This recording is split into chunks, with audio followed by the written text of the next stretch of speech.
ఈరోజు నేను ఒక కథ చెప్పనా? ఒకప్పుడు ఒక చేను ఉండేది. ఆ చేనులో ఎలుక ఒకటే ఎలుక ఉండేది. ఆ ఎలుక దాంట్లో ఆ చేనులో ఉన్న ధాన్యం మొత్తం తినేది.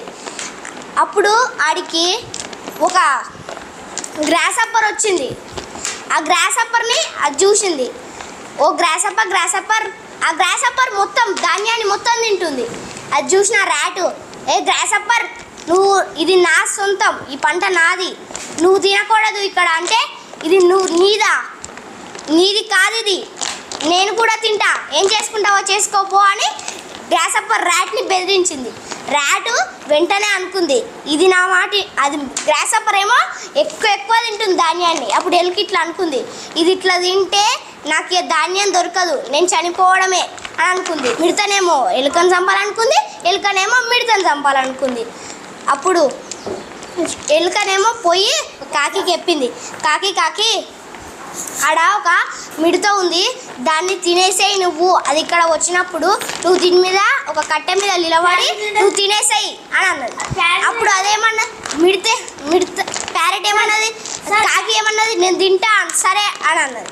తర్వాత పిల్లి ఏమన్నది, పిల్లి పోయి చెప్పింది. మిడతనేమో పిల్లి పోయి చెప్పింది, మిడత పిల్లి నువ్వు ఆడొక మంచి ఎలుకుంది, ఆ ఎలుకను తినేసేయని మిడతనేమో పిల్లి చెప్పింది. సరే అని పిల్లి అన్నది. ఒకదానికొకటి చంపేసుకోవడానికి ప్లాన్ వేసుకున్నాయి. ఒకటేసారి గ్రాసప్పర్ ఇటు వస్తుంటే పక్షి ఒకటేసారి దాన్ని తినేసింది. అక్కడ మళ్ళీ ర్యాట్ అక్కడ ఉరుకుతుంది, మళ్ళీ అక్కడ పోతుంటే ర్యాట్ మళ్ళీ పిల్లి ఎమ్మడబడ్డది, పిల్లి ర్యాట్ని తినేసింది. దానివల్ల నీతి ఏంటిదంటే, మనం అందరం కలిసి తినాలి. ఇది ఉన్నది కూడా కొట్టుకుని ఒకరినొకరు చంపుకురు. ఇప్పుడు అదే ఉన్నదే ఇద్దరు తింటే మీరు తప్పు ఇద్దరిది తప్పే. గ్రాసప్పర్ వచ్చి తింటున్నప్పుడు ఎలుక అన్నది కాబట్టి గ్రాసప్పర్ పిల్లిని చంపాలనుకుంది. మళ్ళీ ఎలుకేమన్నా, ఎలుక కూడా గ్రాసప్పర్ చంపాలనుకుంది. ఇద్దరు చచ్చిపోయారు. అలా పంట ఎవరికి రాలే, ఏం రాలే. ఉన్నది ఇద్దరు కలిసి తింటే ఇద్దరికి వద్దు, మీరు కూడా కొట్లాడుకోవద్దు.